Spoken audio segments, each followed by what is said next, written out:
Hai guys, welcome to my channel.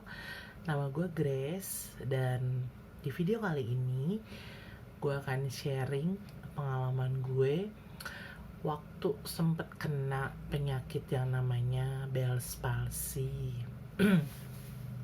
Oke, mungkin sebagian dari lu semua udah pernah dengar, udah pernah tahu, bahkan udah pernah ngalamin atau bahkan sedang mengalamin penyakit yang namanya Bell's palsy ini. Jadi gue ceritain dulu ya pengalaman gue. Jadi Bell's palsy ini gue kena waktu sekitar bulan Agustus, sekitar ya benar di Agustus, dan tepatnya itu hari Senin. Gue inget banget hari Senin kenanya. Nah, Bell's palsy itu apa sih? Bell's palsy itu adalah gangguan saraf ya yang menyerang saraf tepi. Jadi setengah bagian muka lo itu paralyzed alias lumpuh. Lo tidak bisa maksimal menggerakkan setengah bagian dari muka lo. Di gue kenanya itu bagian sebelah sini, sebelah kanan ya. Jadi kenanya itu lo nggak bisa mengedipkan mata dengan cepat gitu ya. Bahkan pada beberapa kasus itu betul-betul matanya itu terbuka lebar dan nggak bisa nutup. Gue pada saat kemarin puji Tuhan masih bisa nutup, walaupun tidak seperti kayak yang sebelah sini yang refleks kedipnya itu cepet gitu ya, kayak gini tuh nggak bisa gitu. Jadi yang ininya nanti udah nutup, ininya kayak baru nutup gitu. Nah, bagian bibir lo juga nggak bisa senyum lebar gitu ya. Jadi dia itu betul-betul melumpuhkan saraf-saraf yang ada di bagian muka gitu. Nah, itu gue terjadi pada saat yang gue sadar itu sekitar jam 11 pagi. Jadi kan gue sudah berangkat ke tempat kerja. Memang seinget gue waktu itu gue mandi tuh nggak ngeliat kaca, padahal biasanya hari-hari tuh kan sikat gigi ya, itu biasanya ngeliat ke kaca, tapi hari itu enggak. Lalu gue minum gitu pada pagi itu. Memang seinget gue nggak bisa kontrol area bibir gitu ya, tapi gue pikir nggak kepikiran ke situ lah ya, maksudnya kirain nih ya gimana kali gitu, baru bangun tidur mungkin masih kaku-kaku. Lalu gue guru, jadi pada saat gue ngajar terus gue minum, air minum yang gue minum benar-benar muncrat ke anak murid gue. Bayangin deh rasanya gimana tuh, anak murid gue sampai kaget sama, wah kesiram gitu kan. Terus udah gitu gue langsung sadar, kok muncrat ya gitu.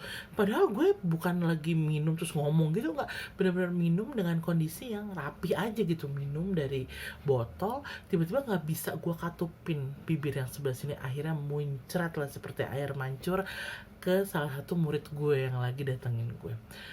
Lalu gue udah bilang something wrong nih, tapi udah lanjut ngajar sampai akhirnya waktu sudah mau istirahat kedua, sudah mau makan siang, gue makan. Lalu gue makan, gue ngerasa banget ini kenapa nggak bisa nutup untuk ngunyah. Dan pada saat itu gue inget banget, gue makan gado-gado, itu bumbu gado-gado semuanya kesini dan gue nggak bisa sapu dengan lidah gue. Gue bilang nih aneh, sampai akhirnya gue betul-betul sadar itu ada yang gak beres. Gue nggak bisa menyongin mulut gue ke sini, jadi cuma bisa gini, tapi begini tuh nggak bisa. Gue kan udah bisa ya, ya harusnya bisa dua sisi, ini kesini nggak bisa gitu. Gue langsung bilang jangan-jangan gue stroke. Itu yang pertama terlintas di benak gue. Secara gue obese ya, jadi kan peluang untuk stroke-nya itu tinggi gitu. Tapi gue langsung ke atasan gue, ke wakil kepala sekolah gue minta izin untuk pulang. Lalu karena gue pernah dengar bahwa jika orang kena stroke itu ada suntikan yang harus segera disuntikin sebelum 4 jam dari serangan.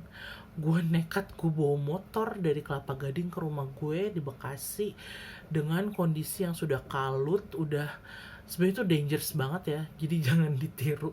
Cuma karena gue bilang gue harus cepet ke rumah sakit untuk dapat suntikan itu, tapi gue harus bawa mak gue dulu, gue harus bawa nyokap gue dulu gitu. Terus udah gitu akhirnya sampai di rumah, gue ditelepon nyokap gue, langsung kita bawa mobil ke rumah sakit. Dan karena gue curiganya pada saat itu adalah stroke, jadi kita langsung ke rumah sakit pusat otak nasional yang ada di Cawang gitu ya. Nah ini juga nih informasi buat teman-teman semua yang kemungkinan mungkin orang tua kita atau sahabat kita gitu yang terkena tiba-tiba kena stroke, langsung bawa ke rumah sakit itu, karena memang ada suntikan yang bisa istilahnya efek dari stroke-nya itu sangat minimal gitu loh, diminimalisir dengan injeksi itu. Pada saat itu yang terpikir oleh gue adalah gue harus cepet dapet suntikan itu. Akhirnya gue sampai ke PON, rumah sakit pusat otak nasional itu.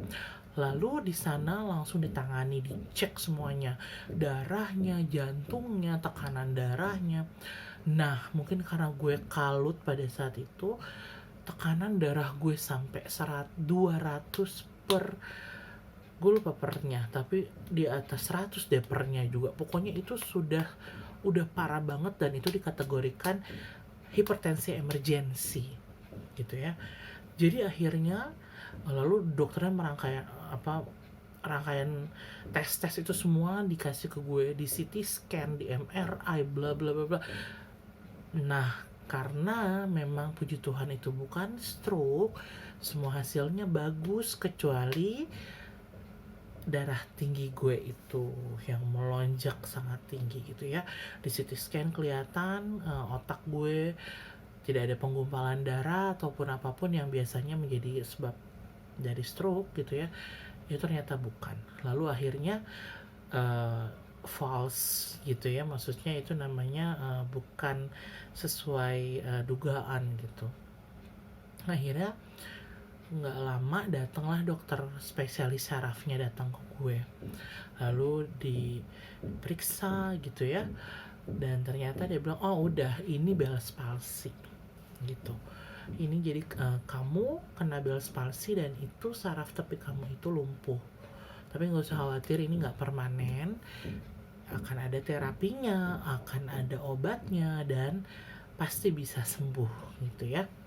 Nah tapi terpaksa gue harus dirawat karena darah gue yang gue bilang itu hipertensi emergensi. Jadi menurut tata laksana rumah sakit gue harus dirawat sampai tekanan darahnya stabil. Jadi gue dirawat bukan karena Bell's palsy-nya, tapi karena tekanan darah gue yang tiba-tiba melonjak itu. Lalu dirawatlah gue di sana, lalu dikasih obat, kalau nggak salah namanya apa ya, gue lupa obat yang disuntikannya itu, dan itu biasanya memang diberikan kepada orang-orang yang terkena Bell's palsy. Sayangnya karena gue terlalu banyak alergi obat itu pun alergi ke gue. Akhirnya mata gue sudah mulai bengkak dan dilihat sama dokter, oh ternyata nggak cocok pakai suntikan itu. Padahal biasanya suntikan itu menolong sekali untuk mempercepat proses pengembalian lagi nih, supaya sarafnya bangun lagi gitu ya, normal lagi. Lalu gue cuma dikasih obat minum, ada acyclovir, terus ada beberapa vitamin B6 dan B12, lalu ada satu lagi, ya pokoknya itu deh yang gue rutin konsumsi gitu ya. Dan akhirnya bisa sembuh dalam waktu 2 minggu, dan itu disertai juga dengan terapi dan banyak-banyak doa ya. Memang awalnya sedih banget rasanya, kok ini kenapa terjadi sama gue. Tapi tau nggak, yang nguatin gue itu justru adalah video-video yang gue tonton di YouTube mengenai Bell's palsy, tentang rekaman-rekaman orang-orang yang terkena Bell's palsy dan bisa sembuh, dan itu menjadi penyemangat gue banget. Dan tentunya banyak doa dari gue dan dari nyokap gue, dari keluarga gue, itu menolong banget, benar-benar membuat hati gue tenang, karena semakin lo stres semakin lama proses penyembuhannya. Jadi buat teman-teman yang mungkin sekarang sedang kena Bell's palsy, tetap positive thinking, diminum obatnya, dan latihan terapi. Kamu bisa cek di YouTube, banyak banget video mengenai Bell's palsy. Oke, cepet sembuh.